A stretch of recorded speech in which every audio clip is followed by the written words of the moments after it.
돈을 내든지 25% 관세 맞든지 다시 한번 미국의 최후 통첩이 도착했습니다. 3,500억 달러를 내라던 그 미국이 25% 관세로 협박하던 그 미국이 말입니다. 결국 유감이다 라고 고개를 숙였어요. 원인은 단 하나, 대한민국이 아니오라고 했기 때문입니다. 한국 기술진 300여 명이 사라진 미국.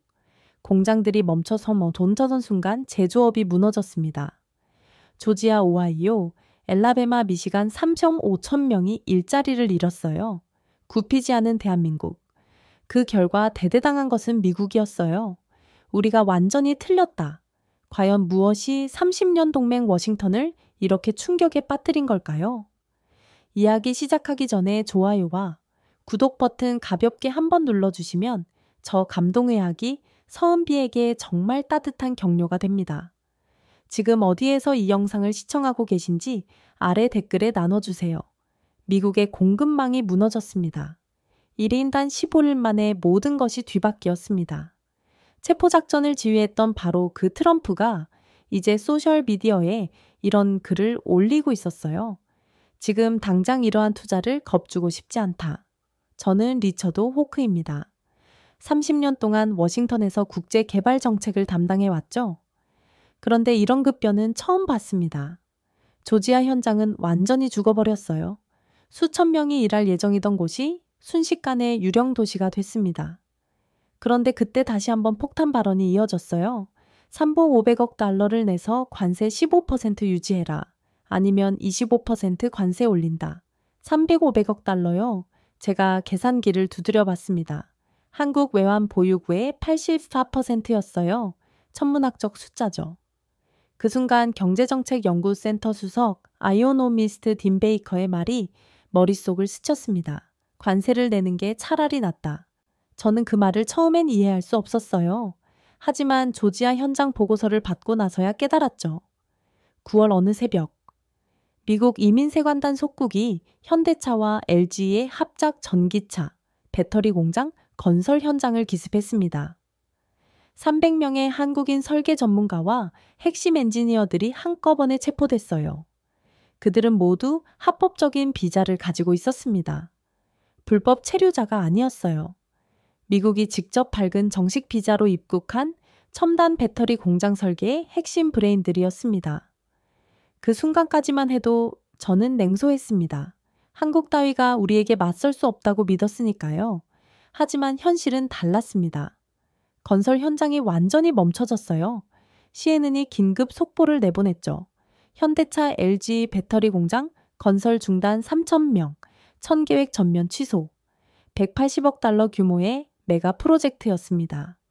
조지 아주 역사상 최대 투자 사업이었어요. 그런데 하루아침에 모든 게 멈춰버렸습니다. 그때까지도 저는 단순한 문제라고 생각했습니다. 대체 인력을 구하면 되는 거 아닌가요? 완전히 틀렸습니다. 하루가 지나고 이틀이 지나도 건설은 재개되지 않았어요. 미국 엔지니어들은 속수무책이었습니다. 이 설계도를 해석할 수가 없어요. 배터리 셀 배치 로직을 모르겠습니다. 한국 팀이 어떤 방식으로 냉각 시스템을 설계했는지 파악 불가능해요. 제조 공정의 핵심 알고리즘이 블랙박스예요. 현장에서 올라오는 보고는 참담했습니다. 미국 건설 근로자 1,200명이 하루아침에 무급휴직에 몰렸어요. 하루 공사비 손실액만 580만 달러. 일주일이면 4천만 달러였습니다. 더 심각한 건 연쇄 반응이었어요. 부품 공급 업체들이 줄줄이 계약을 취소하기 시작했습니다. 관련 협력사 17곳이 파산 위기에 몰렸어요. 지역사회는 분노했습니다. 노조와 주지사가 연방정부에 항의 전화를 걸어왔어요. 왜 우리 일자리를 없앤 거냐? 합법 비자 가진 사람들을 왜 체포했냐? 체포하기 전에 대안은 생각해봤냐? 더욱 충격적인 건 다른 현장들도 도미노처럼 무너지기 시작했다는 거였어요. 오하이오의 배터리 소재 공장, 엘라베마의 전기차 부품 공장, 미시간의 반도체 패키징 시설. 모든 곳에서 한국 기술자들이 빠지자 생산성이 급격히 떨어졌습니다. 보고서에는 붉은 숫자들이 가득했어요. 오하이오 가동률 43% 급락, 엘라베마 품질 불량률 300% 증가, 미시간 납기 지연 평균 45일, 전체 무급 휴지자 2찰체 47명. 그제야 워싱턴은 당황하기 시작했습니다. 일주일 후 포린폴리시 매체가 충격적인 기사를 냈어요. 트럼프의 현대차 공장 급스, 미국 배터리 돈의 유출 사태. 제목만 봐도 섬뜩했습니다. 기사 내용은 더욱 충격적이었어요. 미국이 현재 자체 역량으로 첨단 배터리 기술을 발전시킬 수 없다. 한국의 설계 전문가들 없이는 공장 건설조차 불가능한 상황이다. 단언이었습니다. 추측이 아니라 팩트에 근거한 단언이었어요. 기사는 더 구체적이었습니다. 체포된 300명 중 80%가 박사급 전문가들이다. 이들은 배터리 새 설계의 열 관리 시스템, 제조 공정 최적화의 핵심 인력이었다. 대체 인력을 구하려면 최소 3년이 걸린다. 3년이요? 3년 동안 공장을 세울 수 없다는 뜻이었습니다. 더 놀라운 사실들이 드러났어요. 미국 내 전기차 배터리 관련 특허 중 47%가 한국 기업 소유이었습니다. 핵심 제조 기술의 68%가 한국에서 개발된 것들이었어요. 우리가 공급망을 재장악했다고 믿었는데 실제로는 기술의 뿌리까지 한국에 의존하고 있었던 거죠. 그리고 10일째 되던 날 트럼프의 입장이 완전히 뒤바뀌었습니다. 외국 기업들이 미국에 투자할 뿐만 아니라 복잡한 고부가 가치 제품을 생산하는데 필요한 교육을 받을 수 있도록 숙련된 전문가를 데려와야 한다. 반도체 조선, 고가기계, 특히 이 분야에서 첨단 제조 기술을 재교육하는 것이 중요하다고 강조했어요. 그리고 결정타가 나왔습니다. 전용 비자를 늘리겠다. 제발 빠르게 돌아와 달라. 제발이라고요. 제발이라는 말을 썼어요. 11점만 해도 이런 말을 했던 정부가 말입니다. 한국도 예외는 없다. 저는 모니터 앞에서 멍하니 앉아 있었습니다. 30년 경력에서 이런 180도 뒤바뀐 상황은 처음이었거든요. 딘 베이커 수석 이코노미스트의 분석이 더욱 명확해졌습니다. 25% 관세는 분명히 타격이 될 것이다. 하지만 15%로 깎아주는 대신 상품 500억 달러를 미국에 내놓는 것은 훨씬 더 어리석은 거래단. 숫자를 다시 봤습니다. 3조 500억 달러.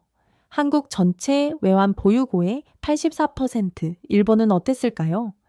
일본은 오프때 500억 달러를 내고 굴복적 합의를 했다고 했습니다. 그런데 한국은 현장 보고서를 다시 펼쳤습니다.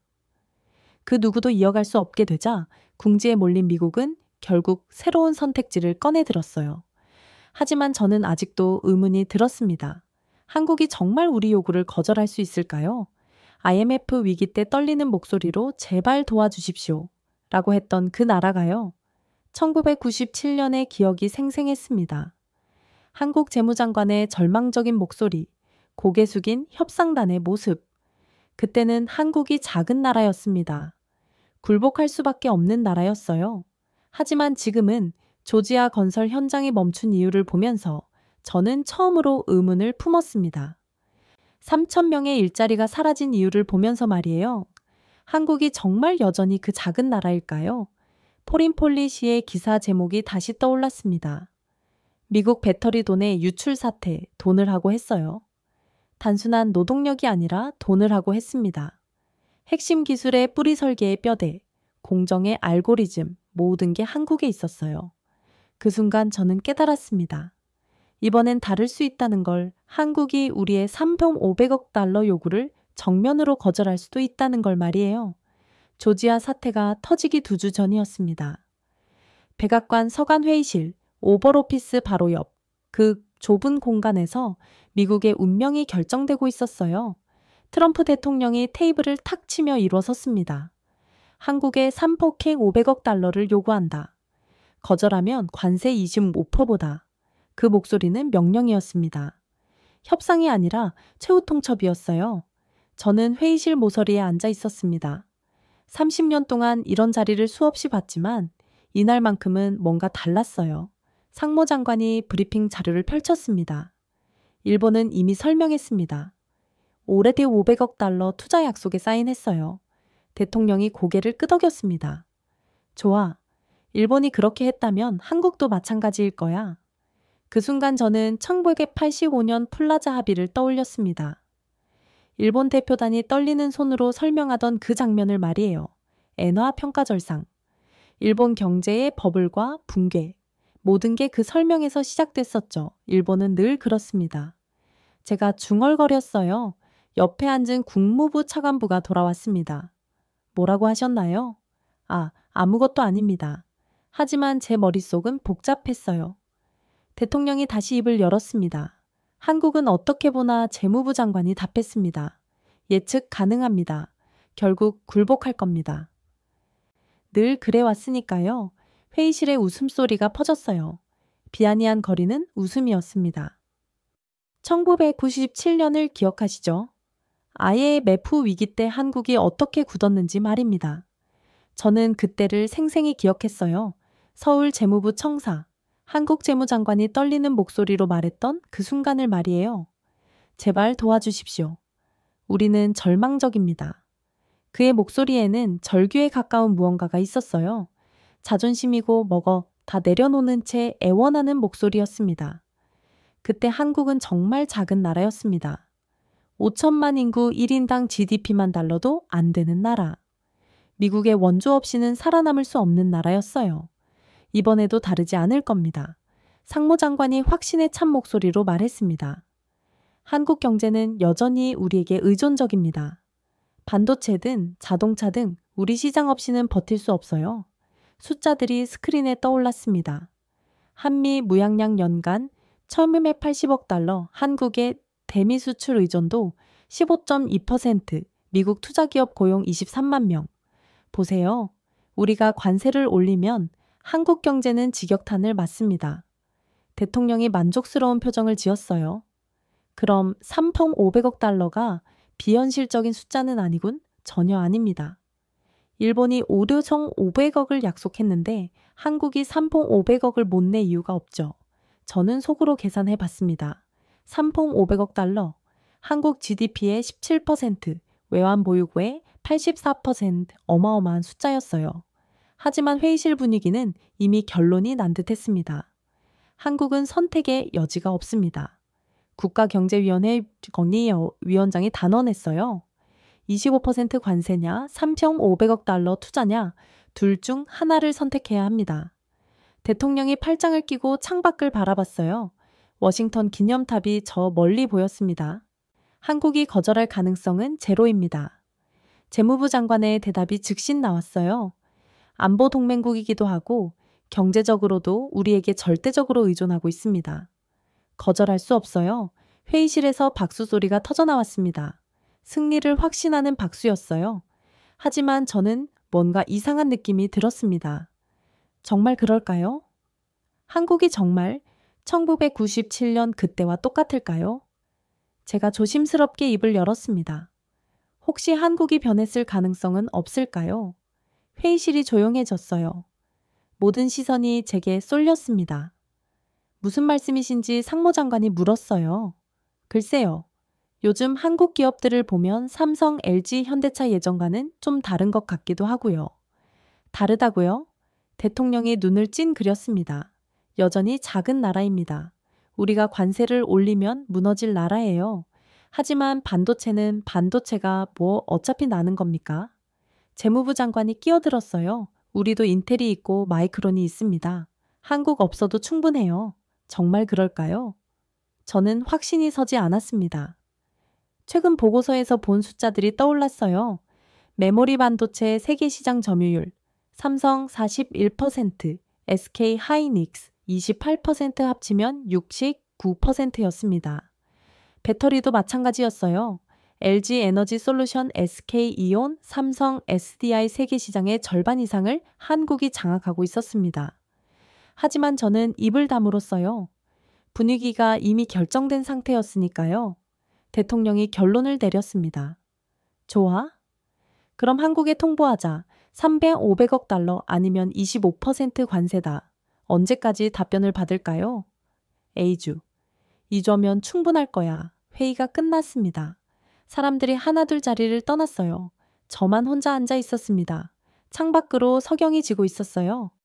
붉은 노을이 계획 백악관 잔디 밭울물을 들였습니다. 그때 문득 이상한 생각이 들었습니다. 한국이 정말 1997년 그 한국일까요? 28년이 지났습니다. 사람도 변하는데 나라가 안 변할 일 없잖아요. 제가 마지막으로 한국을 방문한 게 언제였더라? 2019년이었나요?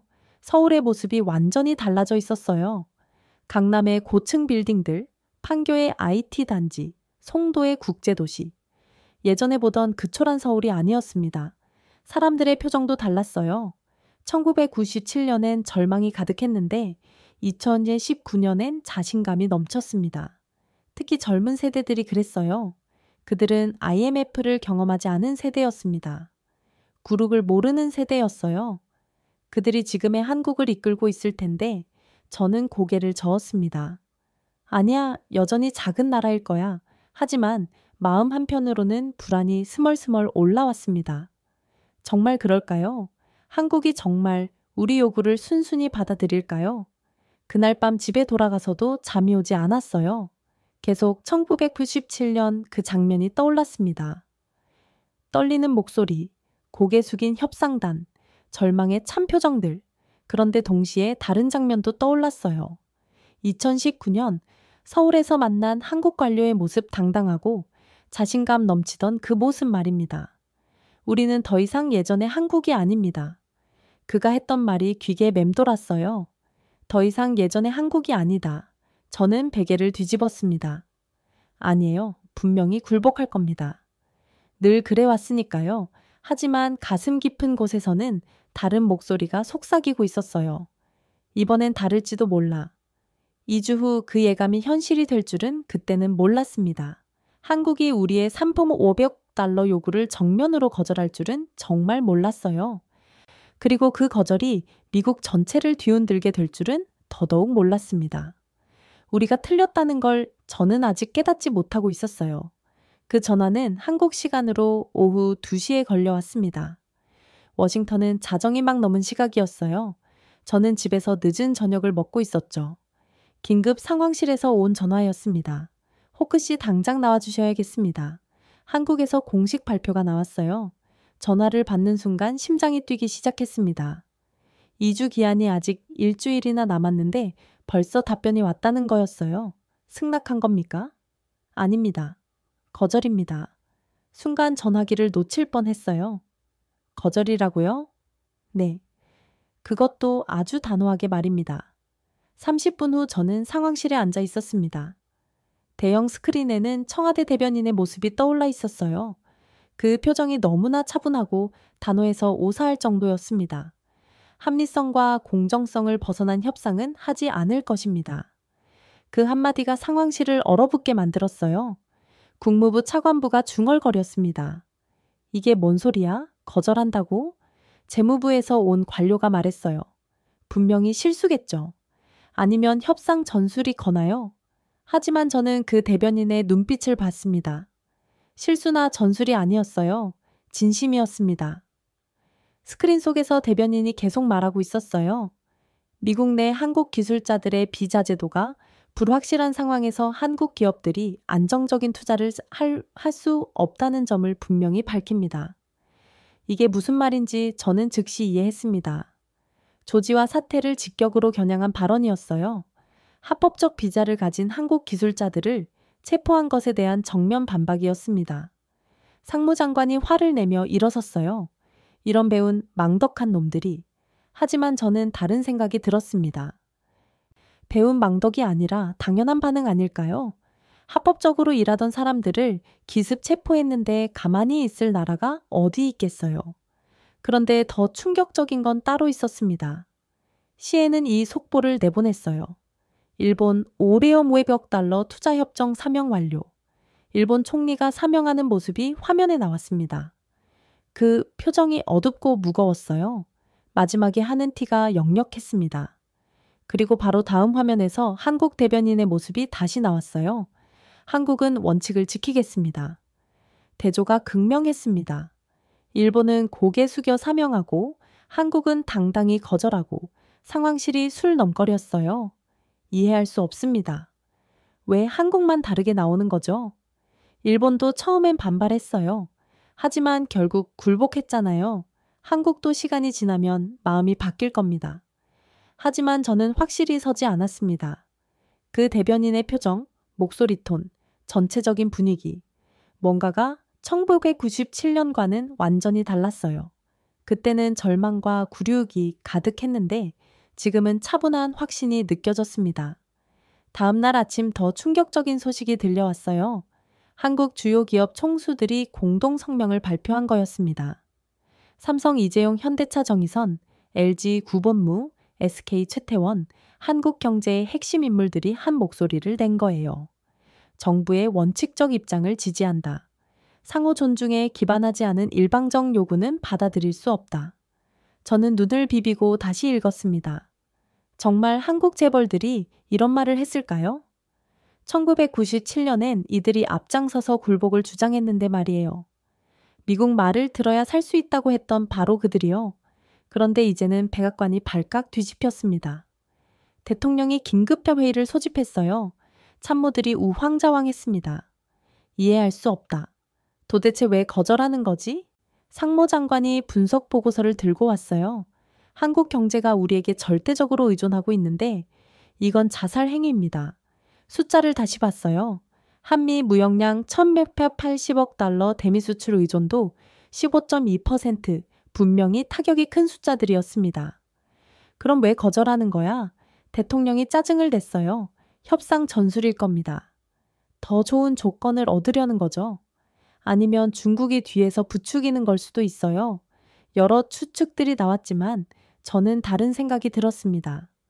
정말 단순한 거절이 아닐까요?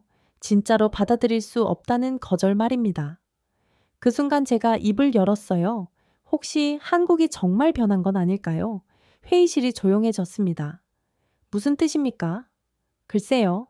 28년이라는 시간이 흘렀잖아요. 한국이 더 이상 1997년의 그 한국이 아닐 수도 있지 않을까요? 상무 장관이 코웃음을 쳤어요. 변했다고요? 여전히 우리에게 의존하는 작은 나라예요. 하지만 조지와 사태를 보면 조지아는 별개 문제입니다. 정말 그럴까요? 저는 최근 자료를 다시 살펴봤습니다. 메모리 반도체 세계시장 점유율 한국 69%, 배터리 시장 한국 52%, 조선업 한국 45%. 이게 작은 나라의 숫자일까요? 더구나 이들은 단순한 하청업체가 아니었어요. 기술을 주도하는 선도 기업들이었습니다.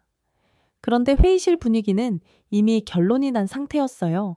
시간이 지나면 한국도 굴복할 겁니다. 일본처럼 말이에요. 일본 얘기가 나오자 저는 또 다른 생각이 들었습니다. 일본과 한국이 정말 같을까요? 일본은 1985년 플라자 하바이 이후 계속 미국에 순응해 왔어요. 버블 붕괴도 잃어버린 20년도 결국 그 연장선이었죠.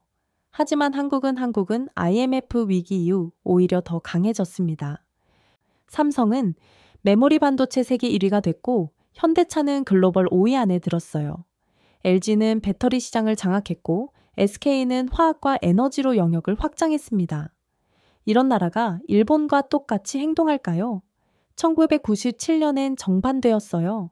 그때는 미국 말을 들어야 한다. 살아남으려면 굴복해야 한다는 목소리가 더 컸었거든요. 그런데 지금은 국민들이 정부에게 굽히지 말라고 응원하고 있었습니다. 여론조사 결과가 나왔어요. 정부의 거절 결정을 지지한다는 응답이 73%였습니다. 미국의 일방적 요구를 받아들이면 안 된다. 81% 원칙을 지키는 게 맞다. 76% 일본과는 다른 길을 가야 한다. 79% 숫자가 압도적이었어요. 그 순간 저는 깨달았습니다. 한국이 정말 변했구나. 국민의식도 경제력도 자신감도 모든 게 1997년과는 완전히 달라진 거구나. 하지만 워싱턴은 여전히 과거에 머물러 있었어요. 시간이 지나면 여론이 바뀔 겁니다. 경제적 타격이 느껴지면 태도가 달라질 거예요. 결국 굴복할 겁니다. 정말 그럴까요? 저는 한국 대변인의 마지막 말을 다시 들어봤습니다. 대한민국은 더 이상 머리를 숙이지 않습니다.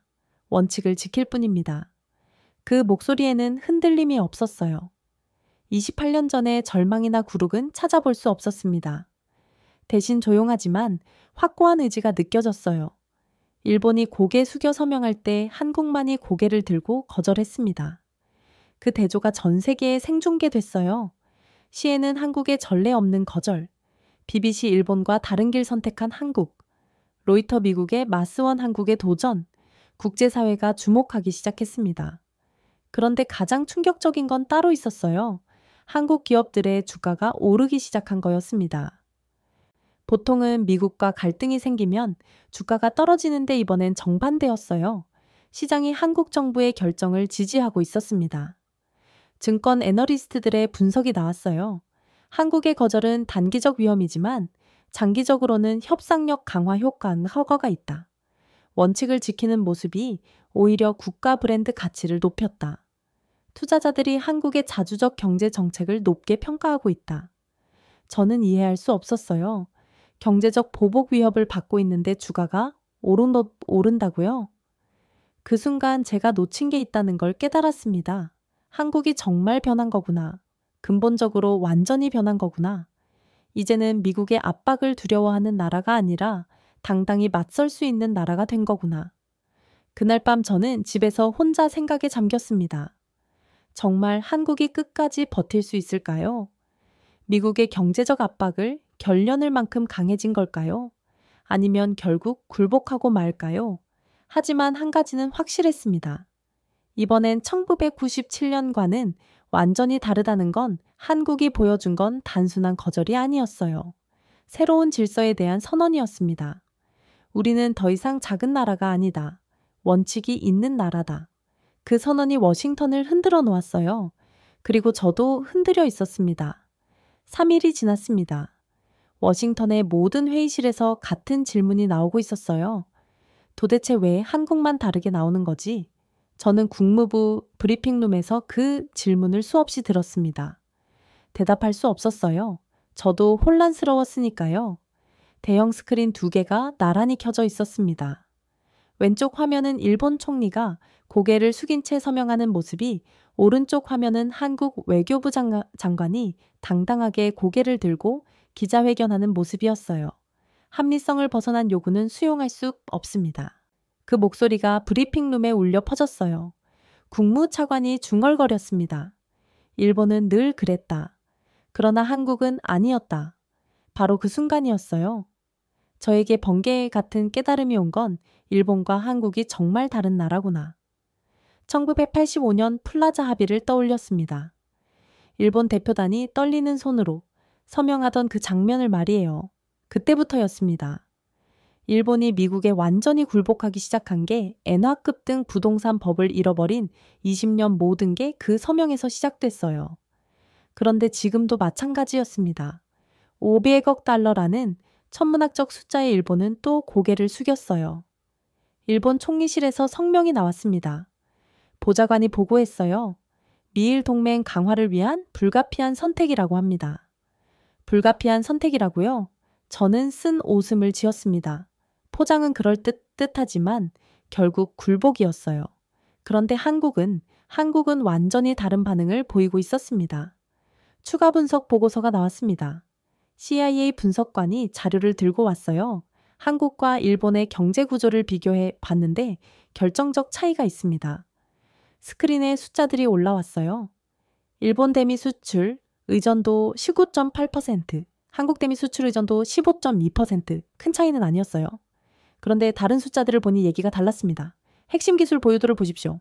메모리 반도체 일본 3%, 한국 59%, 배터리 일본 15%, 한국 52%, 조선업 일본 13%, 한국 45%, 압도적인 차이였어요.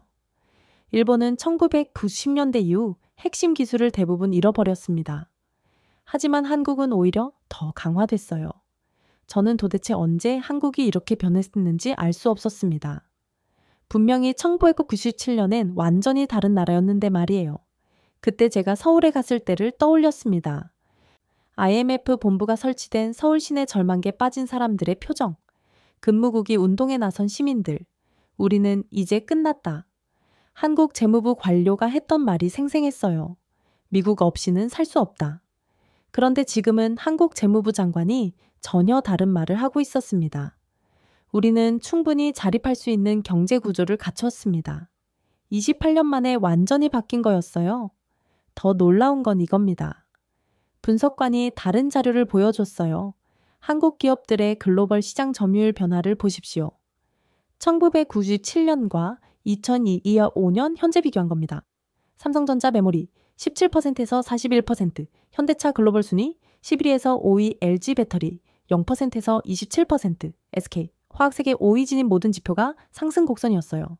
반대로 일본은 소니 20%에서 8%, 도요타 12%에서 10%, 근소 하락파나 소니 배터리 30%에서 7%, 일본은 정체되거나 후퇴했는데 한국은 급성장한 거였습니다. 이게 바로 차이점입니다. 분석관이 결론을 내렸어요. 일본은 미국에 의존할 수밖에 없는 구조지만 한국은 독립적 경쟁력을 갖췄습니다. 그 순간 저는 깨달았어요. 한국이 단순히 버티는 게 아니라 실제로 버틸 수 있는 힘이 있다는 걸 말입니다. 국무장관이 긴급 회의를 소집했어요. 일본 모델이 한국에 통하지 않는다는 게 확실해졌습니다. 회의실 분위기가 무겁게 가라앉았어요. 그럼 어떻게 할 겁니까? 더 강한 압박이 필요합니다. 재무부 장관이 말했어요. 관세만으로는 부족합니다. 다른 카드를 써야 해요. 다른 카드라고요? 저는 불길한 예감이 들었습니다. 그때 상무 장관이 입을 열었어요. 안보 카드는 어떨까요? 안보 카드. 즉 주한미군 문제를 거론하자는 얘기였어요. 주한미군 반기비를 추가로 요구하거나 아니면 철수를 암시하는 겁니다. 저는 깜짝 놀랐어요. 그건 너무 위험하지 않습니까? 위험하긴 하지만 한국이 가장 민감하게 반응할 부분입니다. 정말 그럴까요? 저는 확실히 서지 않았습니다. 지금까지 한국이 보여준 반응을 보면 안보 카드도 예상대로 작동하지 않을 것 같았거든요. 그런데 더 충격적인 소식이 들려왔어요. 국제사회의 반응이었습니다. 유럽연합에서 성명이 나왔어요. 일방적 경제 압박보다는 상호 존중에 기반한 대화를 촉구한다. 중국은 더 직접적이었습니다. 한국의 자주적 입장을 지지한다. 심지어 호주와 뉴질랜드도 비슷한 입장을 표명했어요. 협상은 강압이 아닌 상호 이익에 기반해야 한다. 국제사회가 한국 편에 서기 시작한 거였어요. 이건 1997년과 완전히 다른 상황이었습니다. 그때는 모든 나라가 미국 편이었거든요. 한국이 IMF 조건을 받아들여야 한다고 했었죠. 그런데 지금은 한국의 거절을 정당한 것으로 보는 나라들이 늘어나고 있었어요. 가장 놀라운 건 일본 내부 반응이었습니다. 도쿄 거리에서 시위가 벌어졌어요. 한국을 배워라. 굴복, 외교 중단하라. 당당한 일본을 원한다. 일본 국민들이 자국 정부를 비판하면서 한국을 부러워하고 있었던 거예요. 일본 총리 지지율이 하루 만에 18%포인트 급락했습니다. 언론도 마찬가지였어요. 아사히 신문 한국의 당당함 대 일본의 굴욱. 마이니치 신문 언제까지 미국 눈치만 볼 것인가? 요미 우리 신문 한국에게 배우는 자주 외교. 일본이 서명한 게 오히려 한국의 위상을 높이는 역할을 한 거였어요. 저는 모니터 앞에 앉아 멍하니 이 모든 상황을 지켜봤습니다. 우리가 의도했던 건 정반대였어요. 일본의 굴복을 보여주면서 한국도 겁먹게 만들려 했는데 오히려 한국의 당당함이 더 부각된 거였죠. 그들의 눈빛은 더 이상 두려움이 없었습니다. 대신 조용한 확신이 있었어요. 우리는 일본과 다르다. 우리는 굴복하지 않는다. 그런 메시지가 전 세계에 전달되고 있었습니다. CNN에서 특별 분석 프로그램이 나왔어요. 한국의 선택 새로운 중견국 외교의 모델. 전문가들이 한 목소리로 말했습니다. 한국이 보여주는 건 단순한 반미가 아니다. 상호 존중에 기반한 새로운 동맹 모델이다. 일본식 굴복 외교와는 완전히 다른 접근이다. 이것이 21세기 중견국 외교의 새로운 패러다임이 될 수 있다. 저는 이해할 수 없었어요. 경제적 압박을 받고 있는데 왜 국제사회가 한국을 지지하는 거죠? 답은 간단했습니다. 원칙이 있었기 때문이었어요. 합리성과 공정성을 벗어난 협상은 하지 않는다. 이 한마디가 전 세계 중견국들에게 희망을 준 거였어요. 우리도 미국에 무조건 굴복할 필요가 없구나. 그런 생각을 갖게 만든 거죠. 반대로 일본은 어떻게 보였을까요? 결국 미국 앞에서는 굴복할 수밖에 없구나. 그런 인상을 준 거였어요. 이건 단순한 거절이 아니었습니다. 새로운 질서의 시작이었어요. 미국이 일방적으로 요구하면 무조건 받아들이던 시대가 끝나가고 있었습니다. 대신 상호 존중에 기반한 새로운 관계가 시작되고 있었어요. 그리고 그 변화의 중심에 한국이 있었습니다. 일본이 과거의 모델이라면 한국은 미래의 모델이 되고 있었어요. 저는 그 제약에 달았습니다. 우리가 한국을 완전히 잘못 봤다는 걸 1997년의 한국이 아니라 2025년의 한국을 봤어야 했는데 말이에요. 반도체 강국, 배터리 강국, 조선 강국, 더 이상 작은 나라가 아닌 기술 선두국. 미국에 의존하는 나라가 아니라 미국과 대등하게 협상할 수 있는 나라. 그런 나라가 굴복할 일 없었어요. 오히려 원칙을 지키면서 새로운 길을 제시할 나라였습니다. 저는 처음으로 두려움을 느꼈어요. 이번엔 정말 다를 수 있다는 두려움을 말입니다. 한국의 거절 발표 후 제 책상 위로 첫 번째 긴급 보고서가 날아왔어요. 조지아 현대차 LG 배터리 공장 건설 완전 중단. 빨간 글씨로 쓰인 제목이 눈에 확 들어왔습니다. 하지만 그건 시작에 불과했어요. 두 번째, 세 번째, 네 번째 보고서들이 연달아 쏟아져 들어왔습니다. 오후 아이오 배터리, 소재 공장 가동률 급락, 엘라베마 전기차 부품 생산 라인 마비, 미시간 반도체 패키징 시설 납기 지연.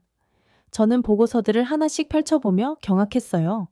붉은 숫자들이 가득했습니다. 조지아 가동률 0% 건설 중단, 오후 아이오 가동률 52%, 엘라베마 무급 휴지 128명, 미시간 하루 손실 4표 70만 달러, 부품이 없었습니다. 그것이 단 하나의 이유였어요. 더 정확히 말하면 한국산 부품을 대체할 수 있는 게 아무것도 없었습니다. 제가 긴급히 현장 담당자에게 전화를 걸었어요. 대체 공급처는 찾아봤습니까? 네, 물론입니다. 하지만 목소리에 절망이 섞여 있었어요. 품질이 맞지 않아요. 한국 부품 대비 30% 성능 저하입니다. 규격은 어떻습니까? 그것도 문제예요. 정밀도가 떨어져 버려서 조립이 안 됩니다. 수량 확보는 최대한 구해봐도 필요량의 20%밖에 안 돼요. 저는 전화를 끊고 한숨을 쉬었습니다. 우리는 공급망을 장악했다고 믿었어요. 하지만 실제로는 열세를 한국이 쥐고 있었던 거였습니다. 오후 2시 더욱 충격적인 소식이 들려왔어요. GM 디트로이트 공장에서 긴급 상황이 발생한 거였습니다. 전기차 배터리 시스템 공급 중단, 하루 생산량이 2,300대가 0대로 떨어졌어요. 한국 협력사들이 일제히 공급을 중단했습니다. 현장 보고는 참혹했어요. 3,200명의 근로자 중 1,100명이 당일 무급 유직 처리됐습니다. 연쇄 반응이 시작됐어요. GM 공급망에 연결된 부품업체 40곳이 도미노처럼 타격을 받았습니다.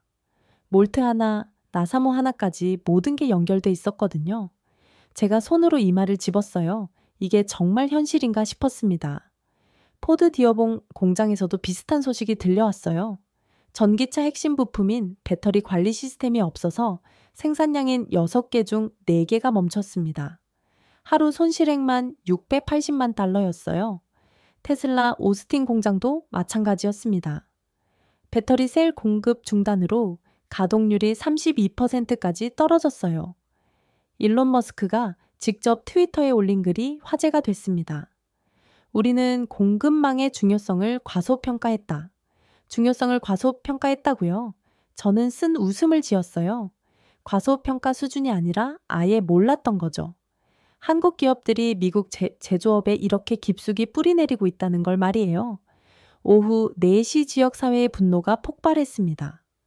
조지아주 주지사가 연방정부에 항의 전화를 걸어왔어요. 도대체 뭘 하고 있는 겁니까? 우리 주민들이 일자리를 잃고 있어요. 목소리가 떨리고 있었습니다. 180억 달러 프로젝트가 하루아침에 사라졌어요. 3,000명이 실험자가 됐습니다. 오르화이오주 지사도 마찬가지였어요. 배터리 공장 근로자 850명이 무급 휴지됐습니다. 이들이 월급을 못 받으면 지역 경제가 무너져요. 엘라베 마 주지사는 더욱 직설적이었습니다. 합법적 비자 가진 사람들을 왜 체포했습니까? 그 후 폭풍을 생각해 봤어야죠. 현장의 울음소리가 제 귀에 맴돌았어요. 실제로 울음소리였습니다. 뉴스에서 인터뷰하는 실업자들의 목소리였거든요. 20년 동안 이 공장에서 일했는데 하루아침에 문 닫는다니 아이들 학비는 어떻게 내죠? 다른 일자리라도 있으면 좋겠는데 이 지역엔 이 공장밖에 없어요. 조지아 애틀랜타 지역 실업률이 하루 만에 3.2%에서 8.7%로 뛰었습니다. 관련 서비스업까지 타격을 받았거든요. 공장 근처 식당, 주유소, 편의자들이 줄줄이 매출급감을 겪었어요. 노조도 들고 일어났습니다. 전미자동차 노조가 워싱턴으로 몰려왔어요. 정부가 일자리를 없었으니 정부가 책임져라. 피켓을 든 노동자들이 백악관 앞에서 시위를 벌였습니다. 저는 창문 너머로 그 모습을 바라봤어요. 한국 기술자들을 돌려놔라. 일자리를 살려라. 구호가 거리에 울려 퍼졌습니다. 한국 기술자들을 돌려놔라고요? 얼마 전까지만 해도 한국인들을 체포하라고 했던 바로 그들이 말이에요. 이제는 정반대 구호를 외치고 있었습니다. 저녁 6시 더욱 충격적인 분석 보고서가 나왔어요. 미국 제조업의 한국 의존도 실태조사. 숫자들을 보고 저는 숨이 막혔습니다. 전기차 배터리 안의 핵심 부품 한국 의존도 73%, 반도체 패키징 소재의 한국 의존도 18%, 디스플레이 핵심 부품 한국 의존도 67%, 조선 특수강제의 한국 의존도 84%, 평균 의존도가 65%였어요. 즉 한국 공급이 중단되면 미국 제조업의 절반 이상이 마비된다는 뜻이었습니다. 이건 의존이 아니라 종속이군요. 제가 중얼거렸어요. 경제분석관이 고개를 끄덕였습니다. 맞습니다. 우리가 공급망을 지배한다고 생각했는데 실제로는 한국 기술에 종속되어 있었어요. 종속이라는 말이 가슴에 박혔습니다. 그동안 우리는 한국을 작은 나라, 의존적인 나라라고 생각했어요. 하지만 실제로는 우리가 한국에 의존하고 있었던 거였습니다. 특히 첨단 제조업 분야에서는 한국 없이 아무것도 할 수 없었어요. 밤 10시 기업들로부터 긴급 요청이 쏟아져 들어왔습니다. GM 즉시 한국과 협상해 달라.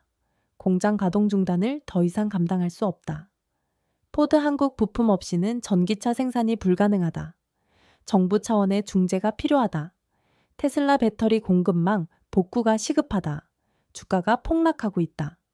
보인 항공기 부품 공급 차질로 납기가 6개월 지연될 예정이다.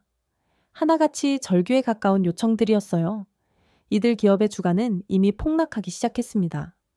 GM 2.3%, 포드 15.7%, 테슬라 8.9%, 보인 10.2%, 투자자들이 패닉 상태에 빠진 거였어요. 월스트리트 애널리스트들의 분석도 나왔습니다. 한국 공급망 중단이 장기화되면 미국 제조업 전체가 위기에 빠질 것. 이는 단순한 무역 분쟁을 넘어선 산업 안보 위기다. 정부는 즉시 한국과의 관계 회복에 나서야 한다. 산업 안보 위기라는 표현이 언론에 등장하기 시작했어요. 시에는 미국 제조업 한국 의존의 위험성 드러나. 폭스뉴스 공급망 위기 정보 대응 실패. CNBC 한국 없는 미국 제조업은 불가능. 모든 언론이 같은 결론을 내리고 있었습니다. 한국이 없으면 미국 제조업이 굴러가지 않는다고 말이에요. 자정이 넘어서 제가 마지막 보고서를 정리했습니다. 전국 44개 주에서 한국 관련 공장 가동 중단, 직접 피해 근로자 28예 펌 1,400명, 간접 피해 추산 15만 6천 명, 일일 경제 손실 1,000미리 2,400만 달러. 숫자들이 현실감 없이 느껴졌어요. 하지만 이게 현실이었습니다. 한국이 아니오라고 한마디 한 것만으로 미국 전체가 흔들리고 있었던 거예요. 저는 처음으로 진짜 공포를 느꼈습니다. 이번엔 정말 다를 수 있다는 공포를 말이에요. 한국이 단순히 버티는 게 아니라 실제로 미국을 압박할 수 있는 힘을 가졌다는 공포였습니다. 우리가 한국을 통제한다고 생각했는데 실제로는 한국이 우리를 통제하고 있었어요. 공급망이라는 보이지 않는 끈으로 말이에요. 그 끈을 한국이 주고 있었습니다. 그리고 그 끈을 당기자 미국 전체가 휘청거리기 시작했어요. 이제 누구도 부정할 수 없었습니다. 미국 제조업은 한국 기술의 절반 이상 의존하고 있다는 걸, 한국이 단순한 투자자가 아니라 산업의 생명선이라는 걸 말이에요. 새벽 2시 저는 사무실에 혼자 앉아 있었습니다. 창밖으로 워싱턴의 야경이 보였어요. 얼마 전까지만 해도 자신만만했던 이 도시가 이제는 초조해 보였습니다. 한국이라는 작은 나라 하나 때문에 말이에요. 아니, 이제는 작은 나라라고 부를 수 없었어요. 미국 제조업을 주락펴락할 수 있는 기술 강국이었으니까요. 저는 마침내 깨달았습니다. 우리가 완전히 틀렸다는 걸, 한국을 과소평가했다는 걸, 그리고 이제 그 대가를 치르고 있다는 걸 말이에요. 미국 제조업 마비 상황이 계속되자 워싱턴은 마지막 카드를 꺼내들었습니다. 안보 카드였어요. 그날 오전 브리핑에서 국방장관이 폭탄 발언을 했습니다. 한국이 경제협력에 나서지 않는다면 주한미군 방위비 분담금을 50% 추가 인상할 수밖에 없다. 회의실이 얼어붙었어요. 저는 등골이 선을 해지는 걸 느꼈습니다. 50% 추가 인상이라고요? 현재 12억 달러에서 18억 달러로 올린다는 뜻입니다. 재무장관이 보충 설명했어요. 그것도 거부한다면 국방장관이 말을 멈췄습니다. 그것도 거부한다면 어떻게 할 겁니까? 대통령이 직접 물었어요. 주한미군 감축을 검토해야 할 수도 있습니다. 주한미군 감축이라고요? 저는 깜짝 놀랐습니다. 이건 협상이 아니라 협박이었어요. 회의실 분위기가 이상했습니다. 일부는 찬성하는 눈치였지만 다른 일부는 불안해하고 있었어요. 너무 나간 것 아닙니까? 국무차관이 조심스럽게 말했어요. 안보와 경제를 연결하는 건 위험합니다. 위험하긴 하지만 효과적일 겁니다. 국방장관이 단호하게 답했어요. 한국이 가장 민감하게 반응할 부분이니까요. 정말 그럴까요? 지금까지 한국이 보여준 반응을 보면 이번에도 예상과 다를 것 같았는데 말이에요. 3시간 후 한국의 첫 반응이 나왔습니다. 청와대 대변인이 기자회견을 열었어요. 안보를 인질 삼은 협상은 협상이 아닙니다. 그 목소리에 분노가 섞여 있었습니다. 하지만 워싱턴의 반응은 예상 가능했습니다. 블러핑일 겁니다. 한국이 미군 철수를 감당할 수 있을 리 없어요. 상무장관이 확신에 찬 목소리로 말했어요. 북한이 바로 옆에 있는데 미군 없이 어떻게 버티겠어요? 그런데 한국 내부 반응은 우리 예상과 달랐습니다. 첫 번째 충격적인 소식이 들려왔어요. 한국 국민 여론조사 결과였습니다. 미국의 방위 비추가 요구를 수용해야 한다. 23% 단호히 거부해야 한다. 73%가 거부해야 한다고 답한 거였어요. 더 놀라운 건 이 질문에 대한 답변이었습니다. 주한미군이 철수해도 굴복하면 안 된다. 67%의 국민이 미군 철수를 감수하더라도 굴복하면 안 된다고 답한 거였습니다. 저는 이해할 수 없었어요. 안보가 걸린 문제인데 어떻게 이런 여론이 나올 수 있죠? 답은 곧 나왔습니다. 안보는 협박의 카드가 아니다. 원칙을 지켜라. 굴복하지 마라. 한국 국민들이 들고 일어난 거였어요. 그 모습을 보며 저는 충격에 빠졌습니다. 1997년 IMF 위기 때와는 완전히 다른 모습이었거든요. 그때는 미국 말을 들어야 산다고 했는데 지금은 미국 압박에 굴복하지 마라고 하고 있었어요. 저는 이 모든 상황을 믿을 수 없었습니다. 안보를 건드렸는데도 한국이 더 당열하고 있었거든요. 반대로 미국 내부에서는 다른 반응이 나오기 시작했어요. 조지아주에서 실업자가 된 미국인 노동자들이 시위를 벌였습니다. 워싱턴이 잘못했다. 한국 기술자들을 돌려놔라. 우리 일자리를 살려라. 피켓을 든 노동자들의 목소리가 절규처럼 들렸어요. 엘라베마 공장 근로자들도 마찬가지였습니다. 정부가 일자리를 없애놓고 이제 안보까지 들먹이냐. 한국과 싸워서 우리가 얻는 게 뭐냐. 미국 노동자들이 정부를 비판하고 있었어요. 미국 노동자들은 정부를 원망하고 한국 노동자들은 정부를 지지했습니다. 국제사회 반응도 우리에게 불리했어요. 대만 외교부가 성명을 냈습니다. 안보 문제를 경제협상에 연결하는 것은 바람직하지 않다. 호주 총리도 비슷한 입장을 밝혔어요. 동맹국 간에는 상호 존중이 기본이어야 한다. 아세안 의장국인 태국이 가장 직접적이었습니다. 안보까지 압박하는 것은 지나쳤다. 유럽연합도 한국을 지지하는 성명을 냈어요. 일방적 압박보다는 대화를 통한 해결을 촉구한다. 전 세계가 미국의 압복 카드 사용을 비판하기 시작했습니다. CNN도 비판적 보도를 했어요. 방기비 카드로 하나국 흔들기 오히려 역풍맞아. BBC는 더욱 신랄했습니다. 미국의 협박 외교 동맹 신뢰훼손, 심지어 미국 내 언론들도 우려를 표했어요. 뉴욕타임스 안보와 경제 연결한 위험한 도박, 워싱턴 포스트 동맹을 볼모로 한무리한 압박, 월스트리트 저널, 경제 갈등이 안보 위기로 비화, 언론들까지 정부 정책을 비판하기 시작한 거였어요. 그 순간 저는 깨달았습니다. 이번 카드도 실패했다는 걸 오히려 한국의 결의를 더 강하게 만들었다는 걸 말이에요. 워싱턴의 카드가 강할수록 한국의 결의는 더 단단해졌습니다. 기업도 국민도 정부도 모두 한 목소리였어요. 이번엔 굴복하지 않는다. 그 결의가 전 세계에 전해지고 있었습니다.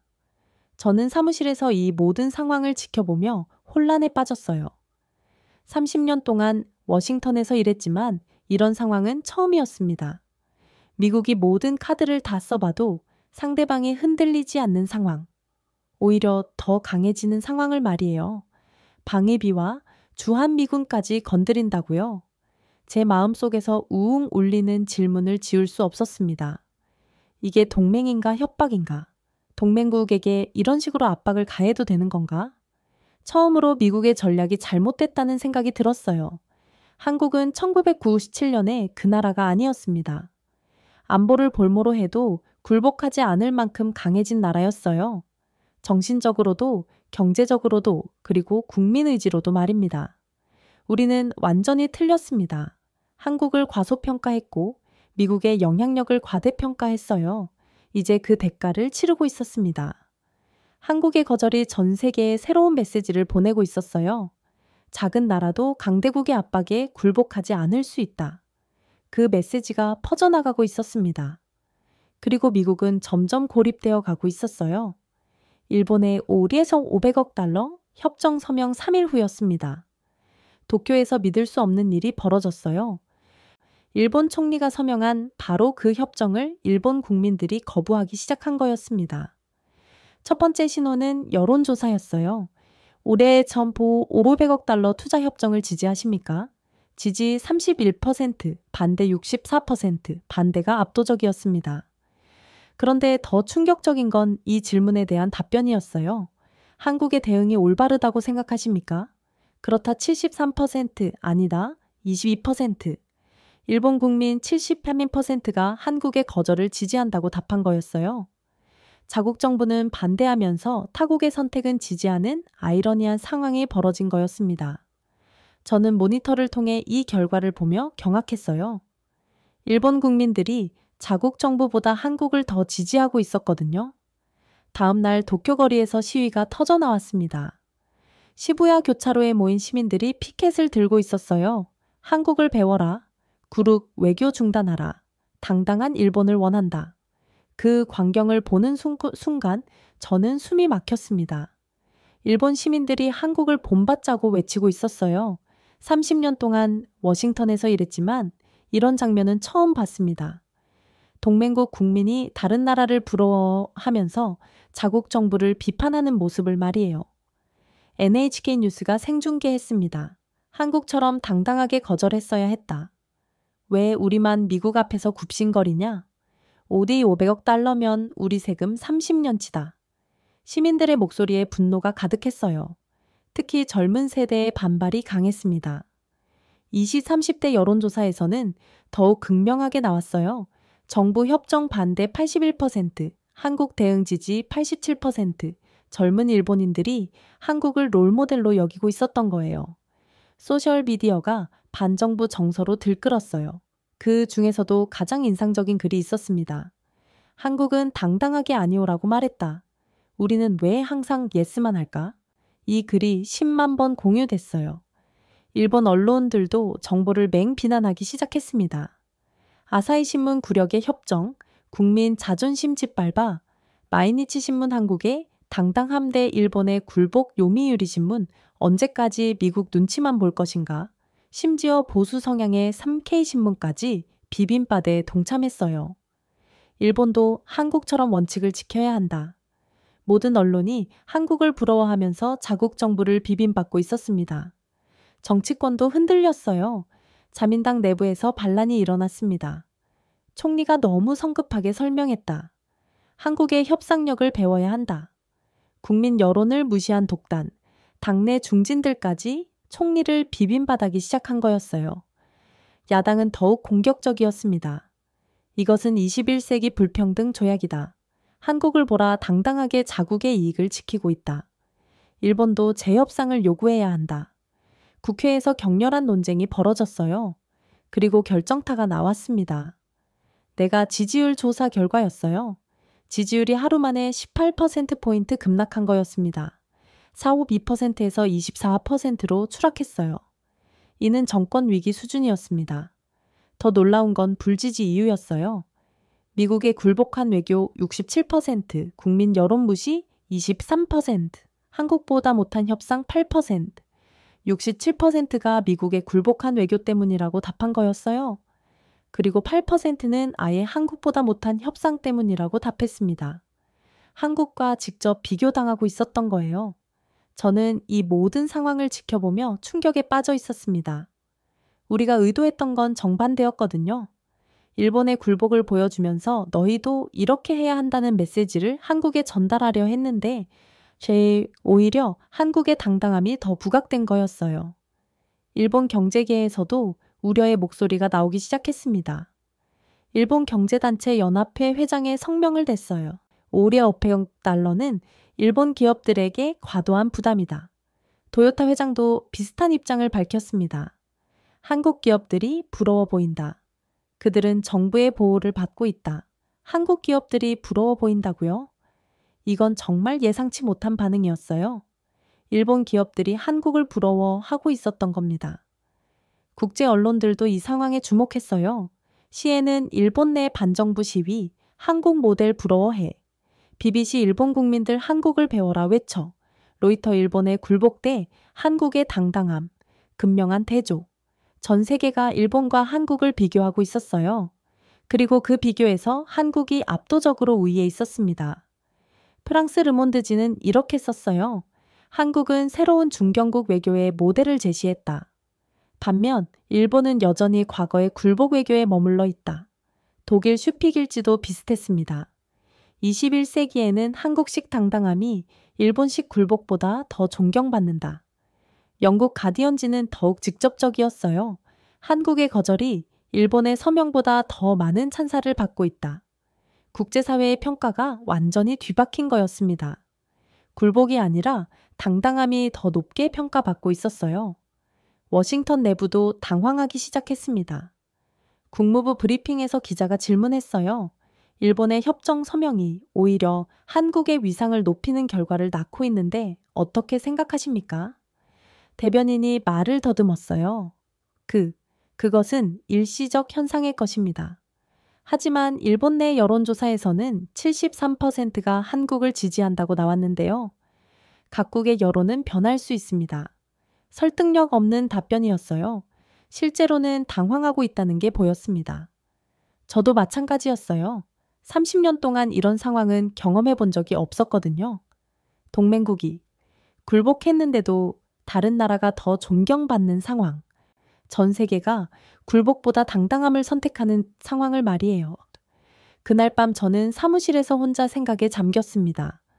도대체 무엇이 잘못된 걸까요? 일본은 우리 요구를 받아들였는데 왜 비난받고 있을까요? 한국은 우리를 거부했는데 왜 찬사를 받고 있을까요? 답은 명확했습니다. 시대가 바뀐 거였어요. 과거에는 강대국에 굴복하는 게 현명한 선택으로 여겨졌습니다. 하지만 지금은 달랐어요. 원칙을 지키며 당당하게 맞서는 것이 더 존경받는 시대가 된 거였습니다. 한국이 그 변화를 읽어냈고 일본은 과거에 머물러 있었어요. 그 결과가 지금의 상황이었습니다. 국제사회는 비교하고 있었습니다. 굴복하는 일본 대 당당한 한국, 과거의 외교 대 미래의 외교, 종속적 관계 대 대등한 관계. 모든 비교에서 한국이 승리했어요. 일본이 아니라 한국이 모델이 되고 있었습니다. 새로운 시대의 외교 모델로 말이에요. 저는 충격에 빠졌습니다.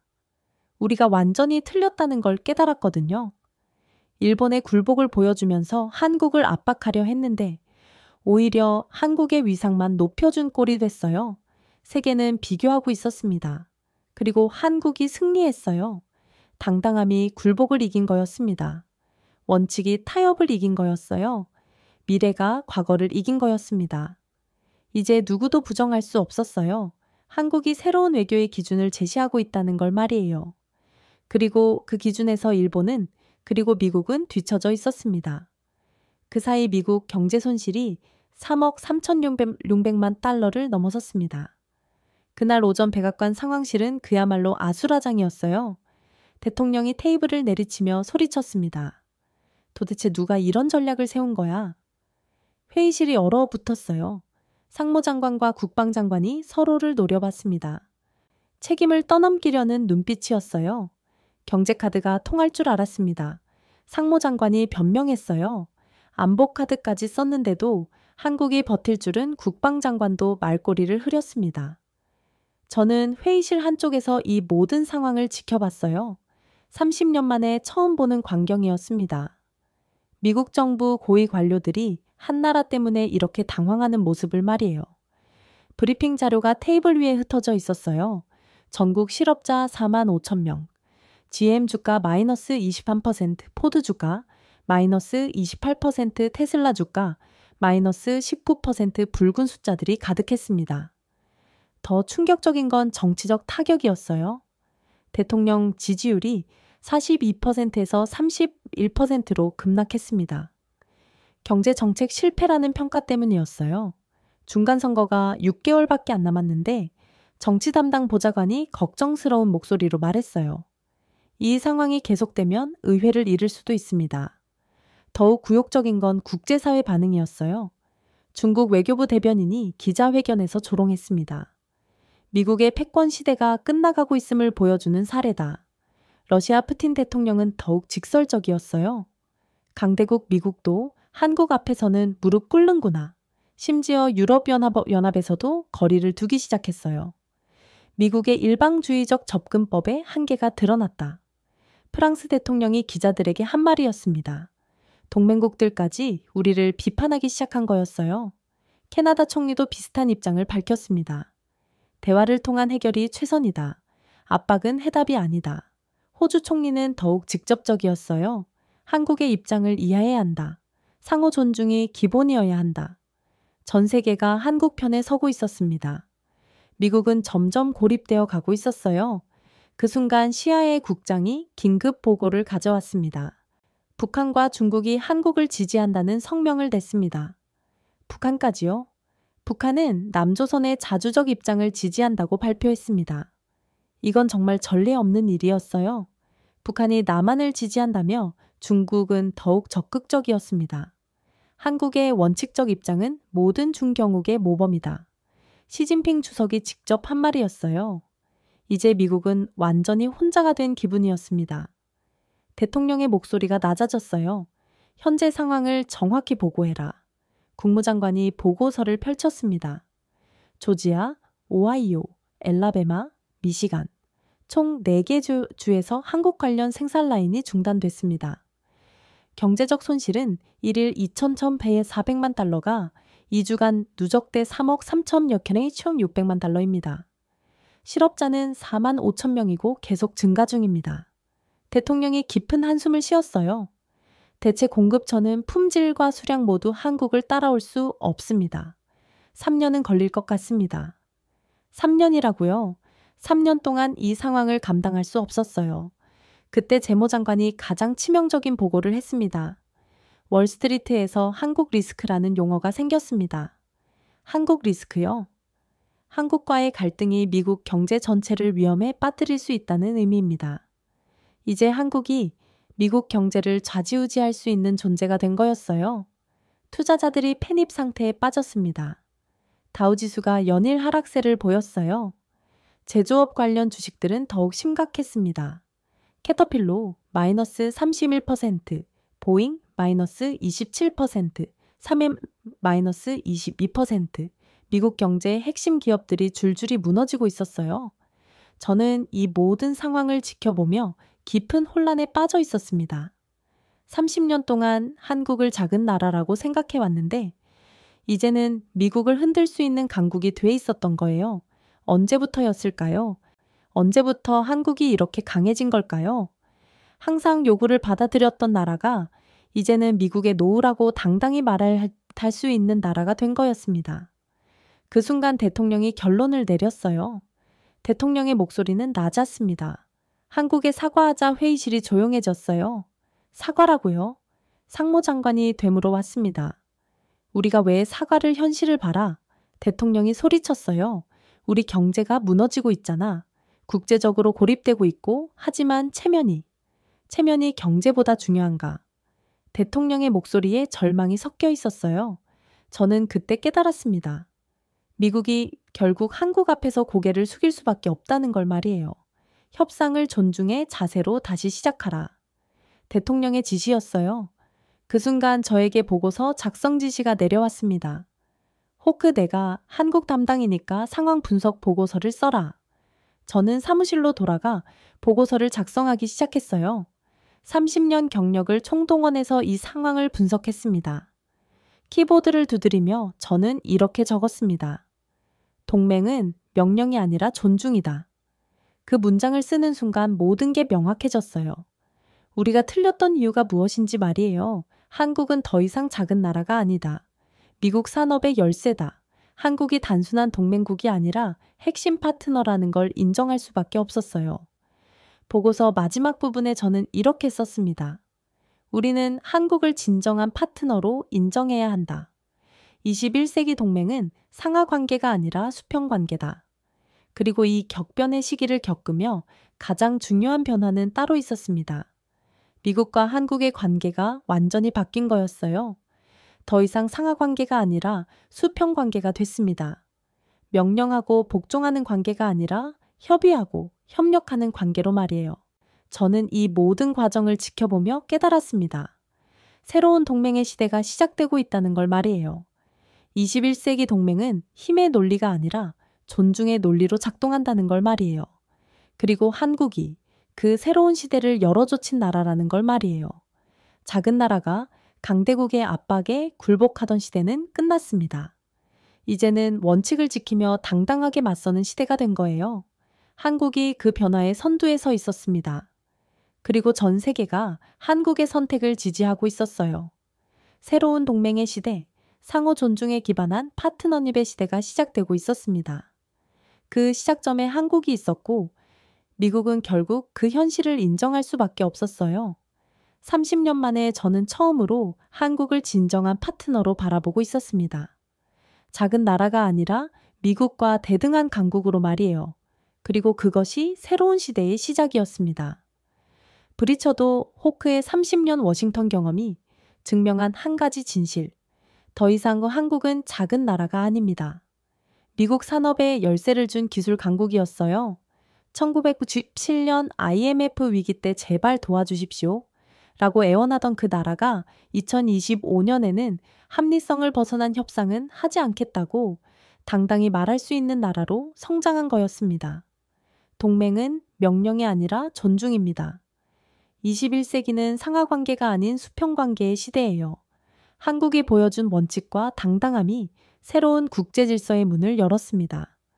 작은 나라도 강대국 앞에서 굴복하지 않을 수 있다는 희망을 전 세계 중견국들에게 선물한 거였어요. 이런 감동적이고 자랑스러운 오늘의 이야기를 함께 해주셔서 감사합니다.